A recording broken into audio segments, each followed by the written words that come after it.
నమస్తే. Welcome to our channel. నేను Priya Kaushik. So, వైసీపీలో రాజీనామా పరంపర ఇంకా కొనసాగుతూనే ఉంది అని చెప్పుకోవచ్చు. ఇప్పుడు రీసెంట్‌గా 2 డేస్ బ్యాక్ విజయసాయిరెడ్డి గారు కూడా రాజీనామా చేయడం జరిగింది. అయితే దీనికి రకరకాల రీజన్స్ చెప్తూ ఉన్నారు. దీని గురించి డిస్కస్ చేద్దాం. ప్రస్తుతం మనతో పాటు సీనియర్ జర్నలిస్ట్ కిరణ్ పోల్దాస్ గారు ఉన్నారు. హలో సార్, నమస్తే. హాయ్ అండి ప్రియాంక గారు. నమస్తే. సార్, అసలు వైసీపీలో ఏం జరుగుతోంది? అండ్ రాజీనామా చేసిన తర్వాత విజయసాయిరెడ్డి గారు డిఫరెంట్ డిఫరెంట్ రీజన్స్ చెప్తున్నారు ప్రెస్ మీడియా ముందరకొచ్చేసి. సో, సజ్జల వల్లే రాజీనామా చేశాను అని అంటున్నారు. ఎందుకని ఇంతలా ఒక్కొక్కరు పార్టీని విడిపోతున్నారు? అండ్ ఎస్పెషల్లీ విజయసాయిరెడ్డి గారైతే ఎప్పటినుంచో పార్టీ పెట్టక ముందు నుంచి కూడా ఉన్నటువంటి వ్యక్తి ఆల్ ఆఫ్ ది సడన్ వెళ్ళిపోతాడు అని ఎవరు ఎక్స్‌పెక్ట్ చేయలే. అప్పటికి ఎన్నో రూమర్స్ వస్తూ ఉన్నా కానీ హ్మ్. ఎక్స్‌పెక్ట్ చేయని విధంగా ఆయన వెళ్లారు. సో, హ్మ్. ఏమవుతోంది అని అంటారు? అంటే జగన్మోహన్ రెడ్డి గారు, రాజశేఖర్ రెడ్డి గారు ఇద్దరు చాలా డిఫరెంట్ అండి. హ్మ్. రాజశేఖర్ రెడ్డి గారు ఆయన స్నేహబంధం, ఆయన మనుషులతో ఉండే తీరు, ఆయన్ని ఎవరు వదిలిపెట్టి వెళ్లరు. హ్మ్. కష్టంలో, నష్టంలో అన్ని వేళలా రాజశేఖర్ రెడ్డి గారితో పాటు ఉండేవారు. కానీ జగన్మోహన్ రెడ్డి గారు మనస్తత్వం అలాంటిది కాదు. కాబట్టే బహుశా ఆయన్ని ఒక్కొక్కళ్ళు గూడా వీడిపోతున్నారేమో అనుకోవాలి. హ్మ్. రాజశేఖర్ రెడ్డి గారికి కేవీపీ గారు ఆత్మ అనేవాళ్ళం. హ్మ్. రాజశేఖర రెడ్డి గారి ఆత్మ అని. రాజశేఖర రెడ్డి గారు ప్రాణంతో లేకపోయినా ఆత్మ మాత్రం ఉంది ఇప్పటికీ ఉంది. ఆ ఆత్మ ఆ ఫ్యామిలీ చుట్టూతా కాపలా కాసుకుంటా ఉంది ఆత్మ. సో, అదే సమయంలో ఇక్కడ మాట్లాడుకుంటే ప్రాణం ఉండగానే ఆత్మ వెళ్ళిపోయింది. హ్మ్. జగన్మోహన్ రెడ్డి గారు. ఎందుకు జగన్మోహన్ రెడ్డి గారికి విజయసాయి రెడ్డి గారి ఆత్మ అన్నానంటే మీరన్న మాట ఒకటి ఉంది చూసారా? రాజకీయాలకు అతీతంగా రాజకీయాల కంటే ముందే వీళ్ళిద్దరి మధ్య బంధం, అనుబంధం ఉన్నాయని. యెస్. వ్యాపార అనుబంధం ఉంది. ఇవాళ జగన్మోహన్ రెడ్డి గారు ఇన్ని వేల కోట్ల రూపాయలు సంపాదించారు అంటే ఆడిటర్‌గా అందులో విజయసాయి రెడ్డి గారి పాత్ర అమోఘం అని చెప్పాలి. హ్మ్. ఇంకా మనం చెప్పుకోవడం కాదు. ప్రభుత్వం, చట్టం, న్యాయం, ధర్మం గూడా చెప్పినియి అదే మాట. యెస్. ఏ1 ఈ 43,000,00,00,000 రూపాయలు అక్రమ సంపాదన సంపాదించడానికి కారణం జగన్మోహన్ రెడ్డి సంపాదించడానికి ఆయన ఆడిటర్ అయిన విజయసాయి రెడ్డి కూడా ఒక కారణం అని చెప్పాయి. అందుకే ఏ1 జగన్మోహన్ రెడ్డి గారైతే, ఏ2 విజయసాయి రెడ్డి గారు అనాలి. అంతే. అయితే ఇప్పుడు జగన్మోహన్ రెడ్డి గారి మీద ఎన్ని కేసులున్నాయో అన్ని విజయసాయి రెడ్డి గారి మీద కూడా ఉంటాయా? ఏ2 గదా! ఆయన. ఏటు అదే మరి ఆయన ఏ1, కేసులు. ఈయన ఏ2. ఆయన నాయకుడైతే ఈయన ఆత్మ. ఓకే. అలాంటిది ఆత్మ బతికుండంగానే ఆత్మ విడిపోయిందంటే మనం ఏం మాట్లాడాలి? సో, దీనికి బయట అనేక రకాల కారణాలు. ఇక నేను రాజకీయాల నుంచి విరమించుకుంటా, వ్యవసాయం చేసుకుంటా, ఇవన్నీ రకరకాల కారణాలున్నాయి. హ్మ్. అదే సమయంలో ఎన్నో కష్ట నష్టాల్లో జైలు శిక్ష కూడా అనుభవించిన విజయసాయి రెడ్డి గారు ఇవాళ ఇంత సైలెంట్‌గా ఎందుకెళ్ళిపోతున్నారండి? హ్మ్. సో, నిజంగా రాజకీయ కారణాలైతే ఆయన వదిలిపెడతారా? వదిలిపెట్టరు. రాజకీయంగానే కాదు, ఆయనతో ఇతరితర సంబంధ బాంధవ్యాలు కూడా ఉన్నాయి కాబట్టి, ఆయన ఏటుగా ఉన్నాడు కాబట్టి, అన్నింటిలోనూ ఏటు ఆయన. హ్మ్. జగన్మోహన్ రెడ్డి గారి పనుల్లో. అలాంటి వ్యక్తి జగన్మోహన్ రెడ్డి గారు ఊర్లో లేని సమయంలో, లండన్ ఎళ్ళిన సమయంలో చూసుకొని ఇలాగా రాజీనామా చేశాడు అంటే, ఖచ్చితంగా ఇన్నర్ స్టోరీ చాలా ఉంది అనుకోవాలి. ఓకే. ఎక్కడి నుంచి ప్రారంభమైంది ఇన్నర్ స్టోరీ? దానికి ఒక రకంగా బటర్‌ఫ్లై ఎఫెక్ట్ అంటారు గదా! హ్మ్. ఆ బటర్‌ఫ్లై ఎఫెక్ట్ అంటే మనం నాన్నకు ప్రేమతో గూడా చెప్తారు. ఎక్కడో ఏదో జరిగితే ఇక్కడ ఎక్కడో ఏదో జరుగుతదని. హ్మ్. ఆ బటర్‌ఫ్లై ఎఫెక్ట్ బహుశా దీనంతటికి కారణమని అనుకోవచ్చు. పవన్ కళ్యాణ్ గారు ఎప్పుడైతే సీజ్ ద షిప్ అన్నాడో హ్మ్. కూసాలు కదిలిపోయాయి.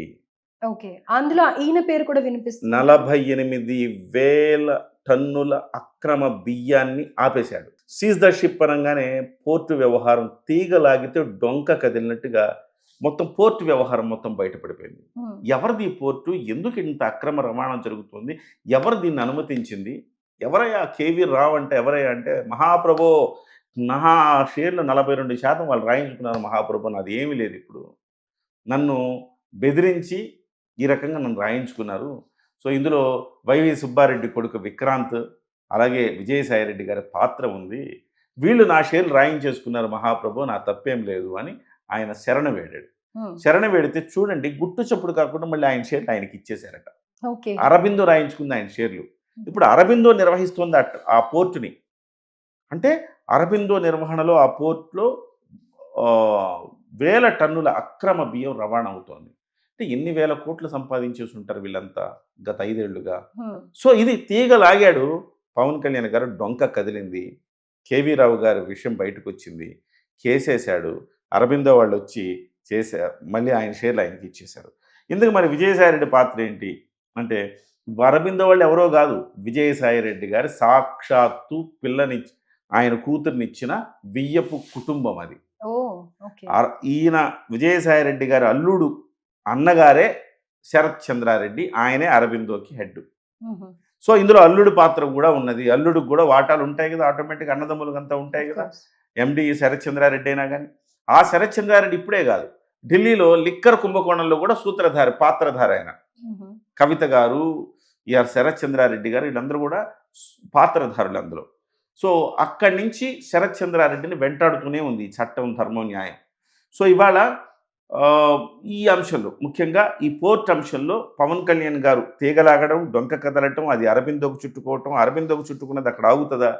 ఖచ్చితంగా దాని మీద చర్య తీసుకునే అవకాశం కనబడుతోంది. హ్మ్. సో, నా జీవితం ఎట్లయినా ఉండని, నేను జైలు శిక్షను అనుభవిస్తా తప్ప, నా కొడుకు, నా కూతురు, అల్లుడు ఇబ్బంది పడకూడదని నిర్ణయించుకున్నారో ఏమో విజయసాయిరెడ్డి గారు. అక్కడి నుంచి అక్కడ స్విచ్ వేస్తే ఇక్కడ బల్బు వెలిగింది. సో, ఆ రకంగా తన కూతురు, అల్లుడు కళ్ళల్లో ఆనందాన్ని చూడడం కోసం ఇవాళ విజయసాయిరెడ్డి గారు చల్లగా తప్పుకున్నారు అనేది ప్రధానంగా మనకొస్తున్న వార్త. అయితే ఇప్పుడు ఆయన రాజీనామా చేయడం వల్ల ఆ కేసులేమన్నా మాఫ్ అయితాయా? ఆ ఛాన్సెస్ ఏమన్నా ఉన్నాయా? స్లో డౌన్ అయితే ఇప్పుడు జగన్మోహన్ రెడ్డి గారు ఈయన మీద ఇన్ని కేసులున్నాయి. స్లో డౌన్ అవ్వలేదా? 10 ఏళ్ల నుంచి కేసులు నడుస్తున్నాయా? 10 ఏళ్ల నుంచి. హ్మ్. రికార్డు ఈ దేశంలో 10 ఏళ్లుగా బెయిల్ మీద ఉన్న వ్యక్తి జగన్మోహన్ రెడ్డి గారు. అందులో 5 ఏళ్ళు ముఖ్యమంత్రిగా చేశారు. ఈ హ్మ్. భారతదేశంలో ఏమైనా సాధ్యమని నిరూపించారు గదా! సో, అట్లా ఎవ్రీథింగ్ హ్యాపెన్స్ ఇన్ ఇండియా అని అంటారు ఆ! కదా! సో అలా. అట్లా ఇవాళ ఈయన శరత్ చంద్రారెడ్డి గారి తమ్ముడు గారు ఈయన అల్లుడు గాబట్టి, ఈయన రాజీనామా చేయటం ద్వారా ఆ కేసు, కోర్టు కేసుని కొంత నీరసింప చేయటం.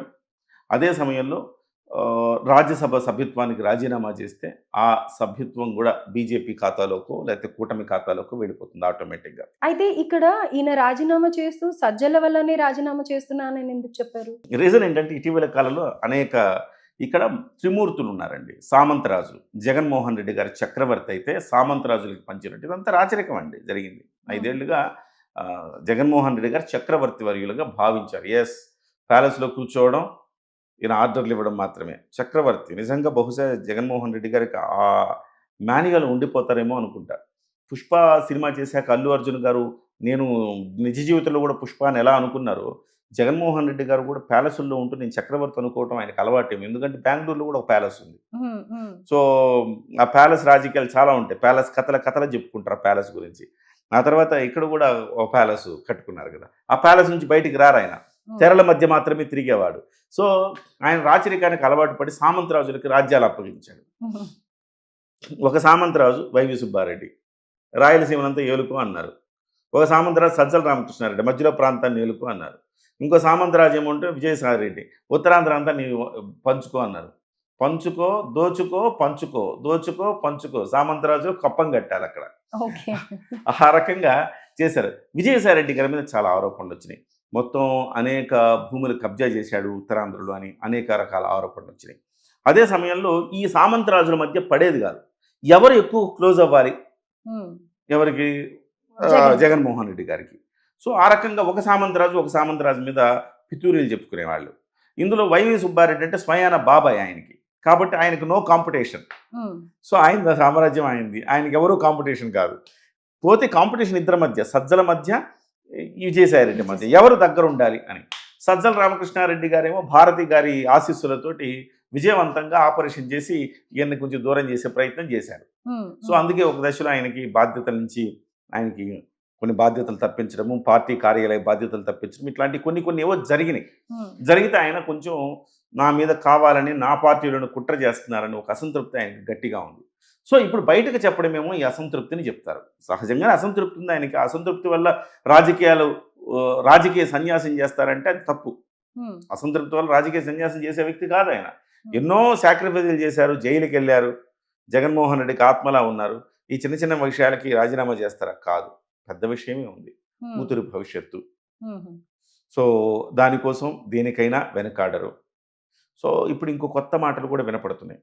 మిమ్మల్ని ఆ A2 కేసుల్లో నుంచి మిమ్మల్ని అప్రూవర్‌గా మిమ్మల్ని బయటికి తీసుకొస్తాము. మీరు జగన్మోహన్ రెడ్డి అంశాలన్నీ కూడా ఆయన చేసిన పాపాలన్నీ కూడా బయట పెట్టండి. మిమ్మల్ని అప్రూవర్‌గా పరిగణించి మీకు శిక్ష తగ్గించే ఏర్పాటు కూడా చేస్తామని చర్చలు జరుగుతున్నాయని, ఆ రకంగా ఆయన ఇవాళ బయటకొచ్చాడని కూడా మాట్లాడుకుంటున్నారు. బహుశా నేను అనుకోవటం అంత అప్రూవర్‌గా మారిపోతాడా అని అనుకోను గానీ, సో, జగన్మోహన్ రెడ్డి గారికి హాని చేసేస్తాడా అని నేను అనుకోను. ఎందుకంటే జగన్మోహన్ రెడ్డి గారంటే భక్తి కంటే భయం ఎక్కువుంది. అయితే మారితే ఏంటి? మారకపోతే ఏంటి ఇప్పుడు? అప్రూవర్‌గా మారాడనుకోండి, లెక్కలు పత్రాలన్నీ ఈయనేగా చూసాడు. సో, అసలు అన్నీ బయటికి పెట్టే కథలన్నీ ఛాన్స్. బయటికి చెప్పాడనుకోండి, అప్పుడేమవుద్ది అన్నీ నిరూపణ అయిపోతాయి. అప్రూవర్‌గా మారిన వ్యక్తి ఏ2నే అప్రూవర్‌గా మారిపోతే అసలు విషయాలన్నీ చెప్పేస్తే, ఇకేముంది కోర్టు ముందు అంతే నిరూపణ అయిపోతే జగన్మోహన్ రెడ్డి గారు జైలుకెళ్ళిపోతారుగా. అరెస్ట్ జగన్మోహన్ రెడ్డి గారికి జైలు శిక్ష పడిపోతది. ఓకే. అది అయ్యే ఛాన్సెస్ ఉన్నాయా? సో, అయ్యే ఛాన్సెస్ కోసం కూటమి ఎదురు చూస్తోంది. ఒక ఓకే. 6 ఏళ్ల పాటు ఆయనకి జైలు శిక్ష పడిందనుకోండి, ఆయన పోటీ చేయడానికి కూడా అర్హుడు కాదు భవిష్యత్తులో. ఓహ్! అందుకే ఇప్పుడు త్వరగా డెసిషన్ తీసుకొని అరెస్ట్ ఆ! చేయట్లేదా? ఇప్పుడు అంటే అరెస్ట్ చేయాలంటే సరైన ఆధారాలు పెట్టుకొని అరెస్ట్ చేయాలి. లేకపోతే అంటే అరెస్ట్ చేసి చాలా ఉన్నాయి కదా కేసెస్ ఆయన మీద అవును. మరి. ఇప్పుడు ఆ పాత కేసులు కాదు, కొత్త కేసులు కూడా చాలా పెట్టొచ్చు చాలానే ఆయన మీద. ఉన్నాయి. ఎంతసేపు గవర్నమెంట్ పెట్టొచ్చు. కానీ, అనుకుంటుంది. కానీ ఆయన పెట్టి మళ్ళీ ఆయన 2 ఏళ్ళు, 3 ఏళ్ళు జైలు శిక్ష అనుభవించి బెయిలొచ్చి బయటకొచ్చాడనుకోండి, వెంటనే సానుభూతి ప్రపంచం ఇది. హ్మ్. మళ్ళీ హ్మ్. 2029లో ఆయన గెలిపించినా గెలిపిస్తారు. ఈసారి గెలిపించారనుకోండి 2029లో దిబిడే ఓకే. కూటమి పార్టీలన్నిటికి. మామూలోడు గాదు గదా! హ్మ్. మిస్టర్ అరాచక్. కాబట్టి నేను అనుకోవడం ఏంటంటే, దానికోసం కూటమి ఎదురు చూస్తుంది గానీ, విజయసాయి రెడ్డి గారు అంత సాహసం చేస్తాడా? హ్మ్. ఎందుకంటే విజయసాయి రెడ్డి గారికి జగన్మోహన్ రెడ్డి మీద భక్తి కంటే భయం ఎక్కువ. హుహు. వివేకానంద రెడ్డి గుర్తొస్తాడు. హ్మ్. సో, ఎందుకొచ్చింది తలనొప్పి అనుకోని బహుశా తన వరకు తాను చూసుకోవటంలో భాగంగా ఈ కేసుల నుంచి విముక్తయితే పొందటానికి ఒక ప్రయత్నంగా మనం చెప్పుకోవచ్చు. సో, రాజ్యసభ సీటు వివేక గురించి వాళ్ళకవసరం. కూడా ఈయనే కదా మీడియా ముందరికొచ్చి అన్ని తప్పుడు సాక్ష్యాలు ఇప్పుడు చెప్పారు. సో, చెప్పాడు కదా! నాకేం సంబంధం లేదు. వాళ్ళు నాకు చెప్పమంటే గుండెపోటని చెప్తే, నేను గుండెపోటని అని చెప్పాను. చెప్పారు. నాకేం నాకు సంబంధం తెలీదు. లేదు అని తప్పించుకునే ప్రయత్నం చేశాడు కదా! బహుశా అదే గనక జరిగితే, ఈయన గనక అప్రూవర్‌గా మారితే ఒక సంచలనం జరగబోతుంది రాజకీయాల్లో. హ్మ్. జగన్మోహన్ రెడ్డి రాజకీయ జీవితానికి సమాధి కట్టబోతారు. హ్మ్. So, make my words. డెఫినిట్‌గా. కాకపోతే ఈయన అంత సాహసం చేస్తాడో లేదని చూడాలి. ఏదేమైనా ఈయనకి స్విచ్ ఎక్కడో వేస్తే బటర్‌ఫ్లై ఎఫెక్ట్ అన్నట్టు ఇక్కడ బలి వెలిగింది. పవన్ కళ్యాణ్ గారు తీగలాగారు, డొంక కదిలి చివరికి విజయసాయిరెడ్డి గారు రాజీనామా దాకొచ్చింది. విజయసాయిరెడ్డి గారే రాజీనామా చేస్తే అదే బాటలో చాలామంది రాజీనామాలకు సిద్ధంగా ఉన్నారు. జగన్మోహన్ రెడ్డి గారు తన పార్టీని మడత పెట్టుకోవాల్సిందే ఇక అని చెప్పి టాక్ వినపడతా ఉంది. చాలామంది ఎప్పుడు మనకు అవకాశం వస్తదా అని ఎదురు చూస్తున్నారు. ఓకే. జనసేన పార్టీ ద్వారాలు ఎప్పుడు తీస్తారా? ఎప్పుడు ఎళదామా అని చూస్తున్నారు. తెలుగుదేశం పార్టీ కిక్కిరిసిపోయింది. జనసేన పార్టీలో అవకాశాలున్నాయి. మీరు దయచేసి ద్వారాలు తెరవండి మేము వస్తామని చెప్తున్నారు. సో, మరి పవన్ కళ్యాణ్ గారి మీద ఆధారపడుంది. అయితే ఇప్పుడు విజయసాయి రెడ్డి గారు అప్రూవర్‌గా మారే ఛాన్సెస్ లేవు అని మీరు ఎలా అయితే అంటున్నారో, హ్మ్. అంటే అయినా అవుతుండొచ్చు, కాకపోతుండొచ్చు ఏదైనా అంటున్నారు. కానీ 2029 ఎలక్షన్స్‌లో డెఫినెట్‌గా వైఎస్ఆర్‌సీపీ వస్తుంది చూడండి. మీరిప్పుడు ఏవైతే చేస్తున్నారో అవన్నీ రివెంజ్ బ్యాక్ మేము ఇచ్చేస్తాము అని చెప్పి రోజా కానీ, లేతే ఇంకా వేరే వాళ్ళు కానీ చాలా ధీమాగా చెప్తూ ఉన్నారు కదా! సో, వాళ్ళకంటూ బ్యాక్ స్టోరీ ఏదో ఉండే ఉంటుంది అని అలా అనిపిస్తుంది. చెప్పకపోతే ఇంకెలా చెప్తారు ప్రియాంక గారు? అలా చెప్పకపోతే చాలామంది వెళ్ళిపోతారు. రేపో మాపో మీరు రోజా వెళ్ళిపోయినా ఆశ్చర్యపడక్కర్లేదు మీరు. కాకపోతే ఓకే. రోజాని ఎవరు తీసుకోరు కాబట్టి రోజా అక్కడ ఉండిపోయింది, మిగిలిపోయింది. హ్మ్. హ్మ్. కొంచెం సభ్యతా, సంస్కారం కలిగిన వాళ్ళనే తీసుకుంటారు కాబట్టి ఇవాళ సభ్యతా, సంస్కారం లేదు కాబట్టి రోజాని గాని, కొడాలి నానిని గాని వీళ్ళని ఎవరు తీసుకోరు. హ్మ్. హ్మ్. వాళ్ళింకా ఉంటే అందులోనే ఉండాలి అంతే అంతే. అందులోనే ఉండాలి. వాళ్ళ జీవితం అందులోనే మగ్గిపోవాల్సిందే తప్ప టీడీపీకి రాలేరు అండ్ ఇటు వాళ్ళని ఎవరు జనసేన. తీసుకోరు. వాళ్ళ క్యారెక్టర్ ప్రాబ్లమ్ అక్కడ. హుహు. సో, వాళ్ళ క్యారెక్టర్ లేకుండా వాళ్ళు వ్యవహరించారు కాబట్టి, వాళ్ళకి ఆ ప్రాబ్లమ్ ఉంది కాబట్టి వాళ్ళని తీసుకోరు గానీ చాలా మందిని తీసుకుంటున్నారు. నిన్న చాలామంది జనసేన పార్టీలో జాయిన్ అయ్యారు. రాయలసీమ వాళ్ళు. మొత్తం పునీతులయ్యారు అని చెప్పి జనసేన పార్టీ వాళ్ళు చెప్తున్నారు.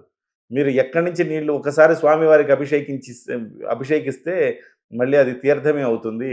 అది బావిలో నీళ్ళా, చెరువులో నీళ్ళా, నదిలో నీళ్ళా, పక్కన కుంటలో నీళ్ళా అనేది పక్కన పెట్టి, ఆ నీళ్లతో ఒక్కసారి అభిషేకం చేయగానే ఆ నీళ్లు పవిత్రమైపోతాయి. సో, అవి తీర్థంగా మారిపోతాయి. అలాగే మీరు గతంలో ఏం చేశారో తెలీదు గానీ, ఇప్పుడు జనసేన పార్టీలోకొచ్చారు కాబట్టి మీరు పునీతులయ్యారు అని చెప్పేసి జనసేన పార్టీ సూత్రీకరిస్తా ఉంది గదా!